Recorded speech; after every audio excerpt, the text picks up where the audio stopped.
Did Ferrari just throw Lewis Hamilton under the bus? Again? 2 team orders, 0 results, and Hamilton firing off the most savage radio lines of the season. Have a tea break while you're at it. You want me to let him pass as well? This isn't just frustration. It's a 7-time world champion begging for basic leadership. Fred Vasseur says it's not the story of the day. Really?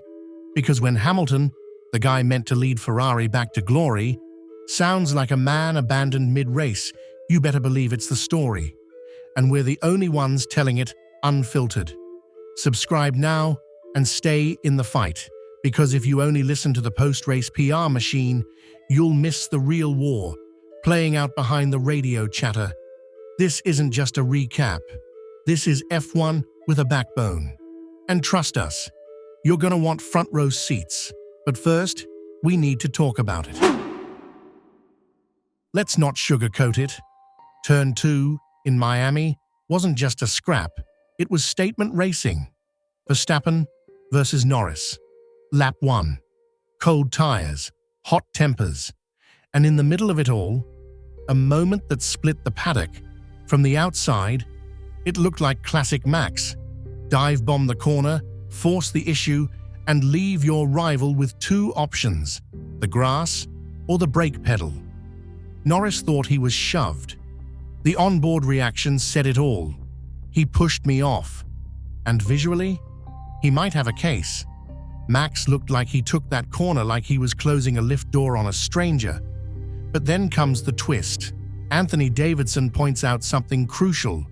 Oversteer. Not aggression, not arrogance, just a car snapping loose on cold tires. Max's rear steps out. He's not pushing Lando, he's saving his own car. That subtle slide turned what looked like a deliberate squeeze into a racing incident born from pure physics. But here's the key. Lando doesn't know that in the moment. To him, Max is still Max. Elbows out, no prisoners. And when you're suddenly down to 6th from P2, yeah, it stings. But don't think it ended there, because the Verstappen-Norris duel escalated. After Oscar Piastri threw down the gauntlet and snatched the lead from Max with a move so smooth it should be taught in racing academies, Norris saw his chance to follow through. He goes for it into turn 1. Denied. Max shuts the door like it's 2021 all over again. Then comes turn 11. Both off. Norris re-enters ahead, but does the honorable thing. Gives the place back. Frustrating? Yes. Strategic? Absolutely. And a few laps later, same move, same spot. But this time, Norris sticks it. Clean, controlled, no contact. He finally gets past the man who turned lap 1 into a brawl. Meanwhile, Davidson drops another bomb. Some might even say Piastri's move was better than Norris's. Risky? Maybe, but not wrong. Oscar forced the lockup, broke the rhythm, and got it done first time. Norris had to learn it the hard way. That's racing at the top level. Let's stop pretending. Ferrari didn't just fumble a strategy call in Miami. They practically ran a case study in how to frustrate your star driver on live TV. Here's what went down. Lewis Hamilton is catching Leclerc. He's on better tires. He's got the pace. Ferrari? Silent, then hesitant, then late. Eventually, they tell Charles to move aside. Fine. But by the time they do, Antonelli is already vanishing up the road. Lewis's tires are cooked. And the team? They flip-flop again, swapping them back when it's clear Hamilton won't make the overtake. Have a tea break while you're at it. You want me to let him pass as well? Those weren't just frustrated radio calls. They were a masterclass in live sarcasm under pressure. And they told us more about the state of Ferrari than any press release ever could.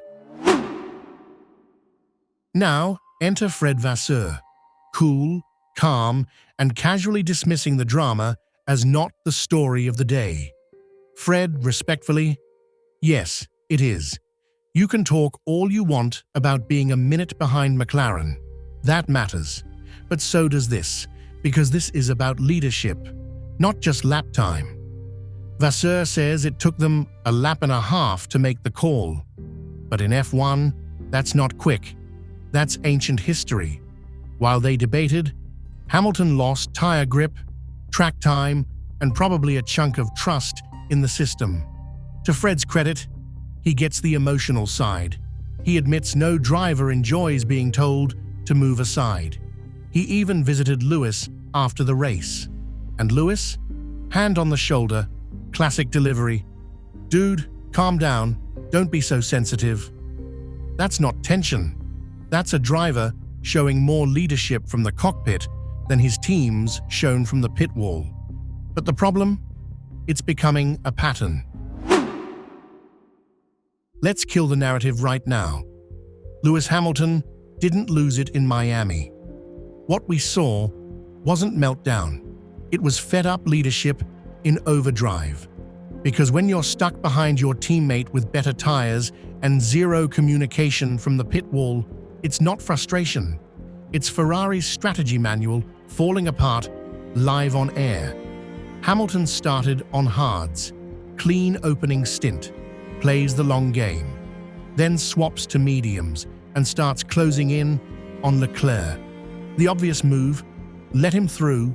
Ferrari's move, we'll come back to you. Classic. If there's a slogan for Ferrari's modern era, that's it. Then came the line, have a tea break while you're at it. It wasn't disrespect, it was a demand for urgency, for clarity, for someone on the pit wall to finally act like they're running a race team, not a committee meeting. And just when you think it couldn't get worse, it does. Ferrari finally tells Leclerc to let Hamilton through, just as Lewis's tires fall off the cliff. So when he can't catch Antonelli, they reverse the order. Again. Hamilton's response? So you don't think I can catch up or what?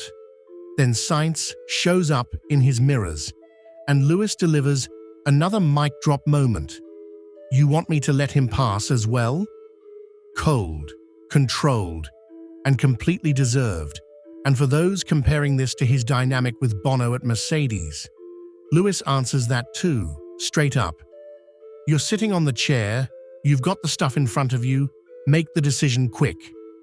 That's not rage, that's a 7-time world champion asking for the bare minimum. Still think he overreacted? Then listen to what he said, post-race. I'm not going to apologize for being a fighter. I've still got fire in my belly. We'll be back in the fight. It just can't come quick enough. And when Fred Vasseur tried to smooth things over post-race, dude, calm down. Don't be so sensitive. That's not a feud. That's Hamilton doing the job Ferrari hired him for, pushing everyone harder. Let's just be honest. If you still think Ferrari has a grip on things, Miami just ripped that illusion to shreds. Because what we witnessed wasn't just bad strategy. It was Hamilton, a 7-time world champion, having to coach his own race engineer mid-race like he's mentoring a junior series driver. He starts on hards, good foundation, switches to mediums, even better. But instead of letting him charge forward, Ferrari lets him rot behind Leclerc. How far are people ahead of Charles? I'm just burning up my tires behind him. Translation, you're wasting my race. The answer? Want to keep DRS to Charles? Go ahead like this. Let's be clear, Hamilton isn't a DRS tool. He's not a wingman. He's not here to babysit another car's race. And when he finally gets let through, it's too late. Well now, I've used all my tires. Of course he has, because Ferrari treats race strategy like a group chat with no admin. But it doesn't stop there. Lewis is still pushing, still hoping to catch Antonelli, still giving everything he has, while the team calculates pace deltas like they're using an abacus. Then Leclerc shows up in his mirrors and Ferrari panics. "We're gonna swap the cars in T17. Hamilton, so you don't think I can catch up? Or what? Worse, they told Leclerc first. Lewis gets told after the move's already been decided. And if you think that's bad, wait for the Sainz moment. Final lap, turn 17. Carlos Sainz, the very guy Ferrari kicked to sign Hamilton, dives in and makes contact. Hamilton holds it, doesn't retaliate, just drops the quote of the season. "You want me to let him past as well?" That's not radio, that's rebellion. And when it's all said and done, "Good effort out there, good job," says Adami. Radio silence from Lewis. Because what is there left to say? Ferrari didn't sign Hamilton for the PR. They signed him for results, for leadership, for championships. But right now, they're giving him nothing to work with but bad calls and delayed decisions. He's not being treated like the driver who built an empire at Mercedes. He's being treated like a backup plan with a famous name. And if they keep fumbling like this, they're not just wasting a season, they're risking a legend's final act. Smash that like if you think Hamilton deserves more than this circus. Drop your take in the comments. Is this still growing pains, or has Ferrari already missed the window? And don't forget to subscribe to Paddock Insider, where we cut through the PR noise and bring you racing like it really is. No scripts, no sugarcoating, just truth, straight from the tarmac.